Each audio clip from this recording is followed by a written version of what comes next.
without further ado, let us say hello to our first guest of the day, who is joining us from Dublin, Ireland, the one and only Austin Vanderford, the number one contender in the Bellator middleweight division. Hello, Austin. How are you?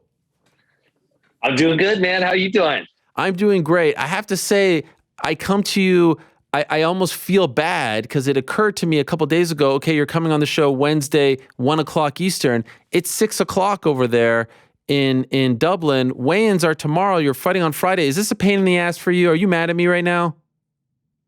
No, this is easy, man. This is why I moved up to middleweight. Okay. Just enjoy life more and just go out. I don't got to kill myself to make 185. So easy work. Like, how much do you weigh right now? I'm probably like 192 right now, and I'll work out tonight. And then I always save a little bit for the morning of to do the last little part. So I'm doing good. Okay. So no stress. Okay. I don't feel bad. We'll see what Gegard has to say about me in about 30 minutes. We'll see if he's mad at me, but I appreciate you not being mad at me. By the way, what are we rocking over there? What is that necklace that you're wearing? Is that your tattoo? Is that your neck tattoo? That is, man. Go a little lower. I got this made by a little lower so we can see it. Oh my gosh. Look at that. Wow. Who made that? Zoe Frost. Guy, he does a lot of them here. Malky, of course, Malky Kawa first round they hooked me up with. Yeah. So I got it made. Got it just in time before we shipped out to Ireland, and just rocking it now. Now, what does that signify, that tattoo? Like, it's an eye, right? What is it supposed to symbolize? So it's the eye of the storm. So like storm clouds around it. And they say like the eye of the storm with all the chaos going on is like the calm part of the storm. So, with just all the chaos going around you, it's where you stay centered, where you're calm. Who inspired you to get that, especially on such a visible part of your body? I don't know. I'm spontaneous, and I always thought it was a cool thing, and I knew I wanted to get it tattooed somewhere, and it's like, man, I'm gonna get it right on my throat so I can see it, and I mean, I love it. I know some people care less for it, but I love it. My family loves it, and I wear it with honor. Honestly, though, did it kill? It must have killed, right? Like on the Adam's apple, that must have killed. Oh, they all hurt so bad. So it's not when someone asks about, I'm like, dude, they all hurt. I'm not going to tell you that it was easy, but I definitely have had some that have hurt a lot worse than that. Really? To be honest. What hurt the most? Which one hurt the most? I got my ribs. Honestly, the back of my neck was like more sensitive to me than the Adam's apple area. Interesting. Okay. And by the way, shout out to you for wearing the AirPods with the cauliflower ears. Like, there's no chance those actually stay on when you go running or something like that. You can't run with those, right? Zero chance. It gets sweaty and they come out in like 10 minutes. So for this, it's easy. But when I go out running and stuff, no way. I'm shocked that you even have AirPods, like that you would even buy those, because I can't imagine that they're very useful other than for interviews. So I appreciate you wearing them because it's funny to see how long they're actually going to stay on. So this is a big deal, my friend. You're fighting for the belt against a legend, Gegard Mousasi. 2017, you made your debut. You're 11-0. You're not a young buck. You're 31. You put in your time. But honestly, did you think 5 years into the game you'd be fighting for a major title against a legend? Like, was this part of the plan, or is this happening a little sooner than you expected? I mean, definitely, it's hard to predict, for anyone when they're gonna fight for a world title, and there's a lot of things that go into it, and I've always been realistic with myself and my career and everything, and I know I've been lucky in a lot of ways and have a lot of other push and whatnot. But at the same time too, I've worked my ass off for 5 years and even beyond that. And so in that sense, I do feel like I deserve it, and I feel ready and prepared, and I'm excited to go out and fight. I know we're, 48 hours or so removed or away from it. Does it feel, this must feel a little bit different, right? Like, does it feel like a little more pressure, a little more nerves? How would you describe how you're feeling 2 days before the fight? Nah, weirdly enough, not really. Like, for any fight that I'm going to get into, I see it as my toughest fight. And I feel like, all the pressure, all this stuff. So it's really no different than what I typically feel. And I think it just goes into my preparation and just who I am as an athlete and a competitor. This all means everything to me. I kill myself. I put 100% into my training, my preparation and all that. So when it comes like this time, I don't feel like a whole lot of added pressure and nerves that are unnecessary. What is it like to see your face on a bus in Dublin? You see your face, you see his, like that's got to be surreal, right? Yeah, that's the coolest part of all of it for sure is some of the extra stuff like you said, walking through the city, seeing my face on that's the part where it's like, man, this is so cool. But honestly, it's just more motivation. It just makes me want that for every single fight I go for, moving forward and everything. So that's the part, but it really doesn't change how I feel about the fight or, the magnitude of the fight. And it certainly just isn't a normal fight, but, I prepared like I would for any other fight. And I feel well prepared. I feel like my coaches, my training partners we've all put in the work and we're ready to go compete on Friday. So I believe you seem like you're very calm, you're very relaxed going into this. I saw the photos of you and your wife, Paige VanZant, walking around town, being tourists, having a great time. She's downing beers. You're filming it. Is that is that tough for you? I mean, she's having a grand old time, and I know you don't have to cut a ton of weight, but you probably want to partake as well. Is this difficult, or are you living vicariously through her being the tourist? Yeah, I mean, I would love to be drinking and eating whatever I want. Like, I haven't drank anything today. I haven't ate anything today, anything like that. So I definitely love that. But I just got done, not scolding her, but telling her earlier, like, babe, you haven't ate today. Like, eat, drink, enjoy yourself. We're on these trips to make memories. And although it's business and it's work and everything, like, we're doing this stuff that, we're going to think back and remember it all. And I want it to be an enjoyable moment for you and all that. So for me, like, I'm going to go out to dinner with my family afterwards and they're going to drink and they're going to have fun and I'm going to just relax. And, I know my celebration will be done after the 25th and I just look forward to it. And I'm excited to compete. It definitely, and it's been a minute since we last spoke. I was away and all this stuff, but it definitely feels, correct me if I'm wrong, you guys are really leaning into this couples thing, right? I mean, the New York Post is writing about your pictures and stuff like that. I saw that article. It feels like you have done the thing where like people were coming after you and you're like, oh, if we just decide, it actually reminds me of how I treat my nose. People used to make fun of me for my nose. So then I just embrace the nose and people don't make fun of you as much about the nose. It feels like you guys have made a conscious decision to lean into all of this. Is that an accurate assessment?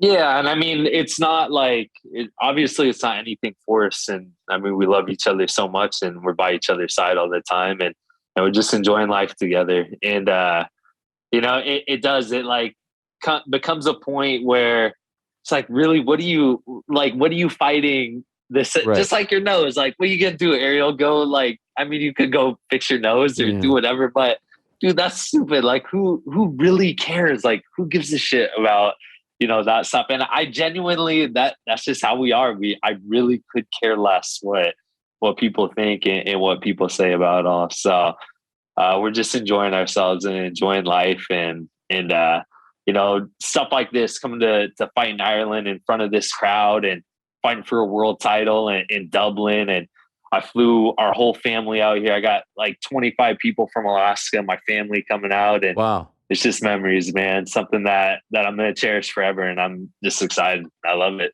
I'm assuming have you seen any of those Dublin cards? Like the last one was insane. Like those crowds are nuts. The Queally walkout, the James Gallagher walkout, dating back to the Conor fight in 2014. Like, have you seen those crowds? And have you thought to yourself like, wow, I mean, obviously you're not from Ireland, so it might be a little bit different, but that place is going to be supremely packed. I think it's right behind you. You're at the hotel that's right next to the arena, right? Have you allowed yourself to like envision what it's going to be like? You're probably, I mean, at this juncture, you've probably never fought in front of a crowd like that before. Yeah, for sure. I mean, that's the electrifying moment of it all, making that walk with the crowd just going crazy. But that's what we live for. We're adrenaline junkies, and we do this for that. And I know some guys don't love the nervousness and everything that comes with it, but man, I just think it's fun, and it's so fun to think back about crazy crowds that I've been a part of, and knowing that this is going to be even crazier. It's exciting, and I'm looking forward to it. Who do you think is going to be the fan favorite on Friday? It's tough to say, but I've had a lot of Irish people come up and be very friendly and say they're rooting for me and all that. So I know we have quite a few Irish fans, but he's European and he's from this way and stuff. So I would expect for him to be the fan favorite for sure. I wonder about that. Like when you guys are out on the street, are a lot of people coming up to you? Oh, all the time. Yeah. Pictures and like, we're rooting for you. I'm not going to try to imitate the accent, but I feel like you're going to get love. Going on, man. And yeah. It's, what, one thing I have heard a lot about the Irish fans is, they respect the athletes and the fighters and stuff. And a little different from some of the like American fans who might get a little raucous and talk some shit during the fight. And so everywhere you go, there's going to be some of that. But I have always heard that the Irish fans are pretty respectable, and they're just crazy and love to see violence. Yes. I mean, they're a part of the attraction as well. Like I'm looking forward to this card to see this fight and the other fights, but I'm also looking forward to just experiencing that crowd, at least from home, because they were amazing the last time Bellator had a show there. Life in Florida, are you set? Are you settled? Do you feel like you're never going back to the West Coast again? Like, is this home for you? Oh yeah, 100%. Yeah, we've got a house that's being fixed up right now. It's almost done. We look forward to getting back to that once we get back into Florida. And I mean, I'm so thankful and grateful for my journey in the Pacific Northwest and in Portland and with Fabiano Scherner and Chael and all those guys, Ed Herman. But, this is just where my career needs to go. And I love it so much. I love Florida. It's like, you can't beat the weather, but on top of that, just my coaches and teammates there, it's amazing. And a lot of times I think back like, damn it, I wish I would have came back or went to Florida a little earlier in my career or whatever. But I think it's worked out perfect. And I went at the right time and I was there to get prepared for this moment. Another famous ATT fighter, Jorge Masvidal, is fighting next weekend in a massive fight. Have you trained with him at all as you were both preparing for a fight around the same time? Yeah, we did. We definitely did a little bit, but more so he had some specific, obviously two different fighters that were fighting and as I had my own like specific stuff going on, but I mean, right next to each other almost every day and all that. So it's another guy, man. I'm looking forward to his fight for sure. Is there a different vibe? This fight is a very personal one. You've got a title fight. There's always like a big fight, it seems, at ATT. But like right now, did you feel like there was a bit of a different vibe? Maybe because the Masvidal-Covington fight is a bit of a turf war and it's very personal to the gym. Did it feel different at the gym at all? Or is that just something that, the media thinks about and it's kind of business as usual, regardless of who's fighting who? I think business as usual. Like if I was going to pinpoint one of the two options, obviously, we're one of the best gyms in the world for a reason, and it's business first and going out and taking care of that. So not a whole lot of like extra, stuff going on. The only difference is every time I walk in, if Kayla Harrison's there, she starts yelling, "Here comes the champ!" And kind of acting a fool and all that. But she's a good hype woman for the gym and for the people coming up with fights and stuff. So that is amazing. Just business, man. Yeah, everyone's we know what the task at hand is and just going over and taking care of it. By the way, I have a bit of a bone to pick with you. I saw your latest video blog that Paige just posted a few minutes ago, and you're cutting your hair outside. You're shaving your head, which I respect. I do that as well, shave my own head. But you're just kind of like looking at yourself through the glass door. Not correct me if I'm wrong. Yeah. You're looking at your reflection, and then unless there's an edit, you just put your clothes on after. Don't you have like hair all? Don't you need to take a shower? You just put your clothes on. What's up with that? Come on, Aaron. You know, buddy. Yeah, I a little shave job outside, and then I go in, clean it up with the like the little lineup. Yeah.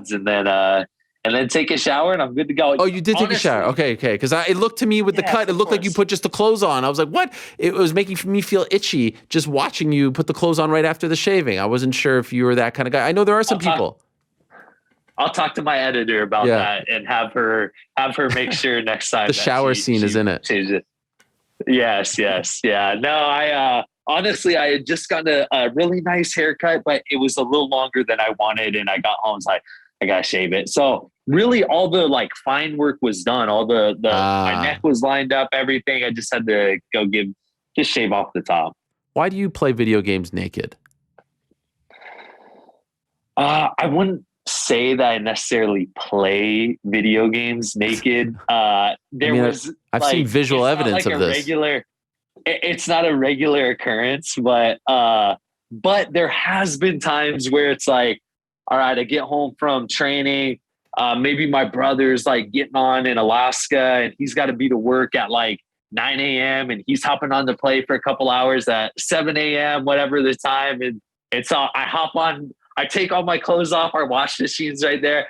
I strip naked really quick. I turn everything on and then I go like in between games and put clothes on. But, yeah, come on, man. You can't believe everything that. All right, okay, fine. Right? Okay, fair enough. Okay. Yeah, come on, Ariel. I don't know. I mean, I'm a very gullible guy. I see that and I believe it. You are. I am very gullible. You are. What are you trying to say? Yes, Everything is smoke and mirrors online? Is that what you're trying to say? We shouldn't believe any of this? No, not at all. But you know. I feel you. I feel you. Okay, so Friday night, it's a classic striker versus grappler match. But you have evolved quite nicely as a striker as well. I saw him talk to the media in Ireland earlier today. You know, he expects that you're going to try to take him down. And it didn't seem to me like he's got something in store for you. Like it's going to be a fair. All he said was he's stronger than ever, and he feels like he's got like superhuman strength, all that type. But are you feeling like this is vintage Gegard Mousasi? No surprises. The guy's been around. You know what you're going to get. You've seen enough of him. You just have to be the better man on Friday. Yeah, I mean, I expect the best Gegard Mousasi that there's been. So, not a whole lot of surprises, and we know what he is, and he's tough in every single aspect of the sport, and all he's about as well-rounded of a fighter as you can get. So, it's just my job with our preparation, how we're getting ready for the fight to go out and take care of business. It's the crazy thing about Gegard, and it's unfortunate. I was thinking of who Izzy might be fighting next, right? And I'm saying going into this fight, we'll see what happens Friday, but who Izzy might be fighting next. Like we're talking about, Sean Strickland and Jared Cannonier, and he just fought Robert Whittaker. Honestly, I put Gegard Mousasi up there, if not above, all those names. Like I think you can make a very strong case that he's the second best middleweight in the world, regardless of organization. You can maybe even argue the number one. Like you can make that argument, and I don't feel like enough people make that argument. I don't feel like enough people talk about him in that light. Do you feel like he is underrated as well? That people like you look at what he's done. 11 of 12 he's won. You look at how long he's been fighting. This guy's a freaking legend. And other than the majority draw loss, or whatever it was to Lovato Jr., he's been perfect since his loss to Uriah Hall. Yeah, no, I mean, I've said it before, like going out there and getting the title and winning this, it's like, man, I mean, this could make me the best middleweight in the world. And I don't mean it like lightly at all, because I feel the same way. If you look at him, like he very well could be, like you said, the second best, if not the best middleweight in the world right now. And I kind of think it's funny and ironic that, with with how my career has gone and how, I didn't get into the UFC on the Contender Series and all this. Now I'm fighting a guy like Gegard Mousasi for the world title, and I go on and I win this on Friday, and then my name has got to be put up in that area too, and it's just crazy to me, and that's what excites me, and that's what makes me so. It's hard to explain the feeling just going into Friday night and going and doing my photo shoots with the belt, and I can't picture leaving Ireland without the world title, and I'm excited for it. Is that weird to take the photos with the belt? Like hockey players won't touch the Stanley Cup before they actually win it. How do you feel about that? Yeah.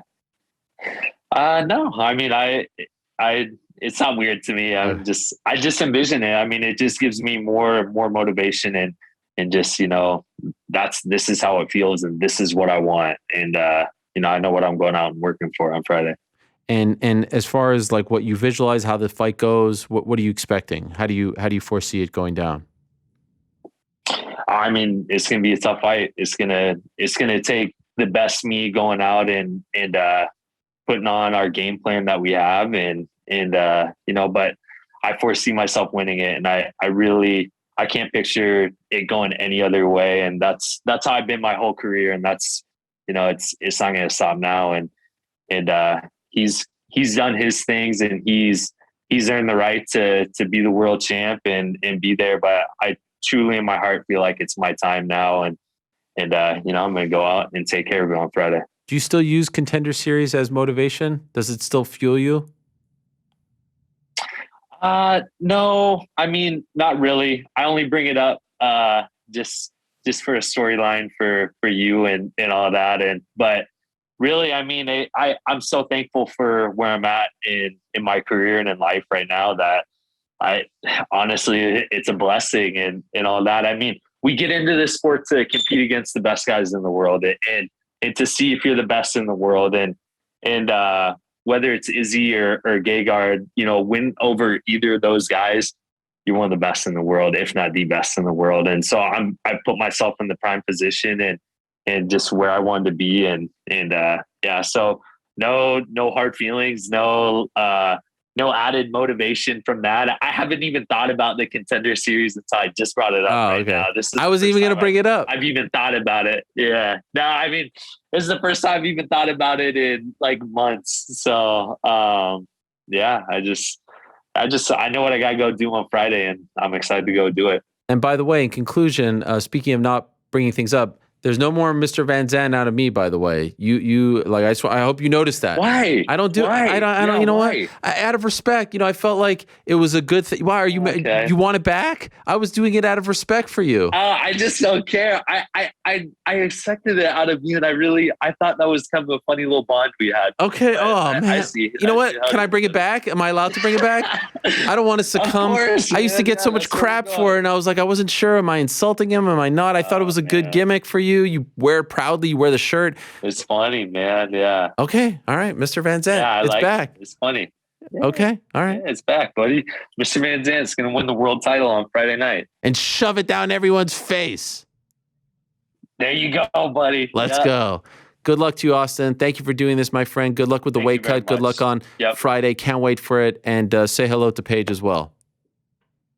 Yep, I will. Yeah. Take care, man. Good to see you again.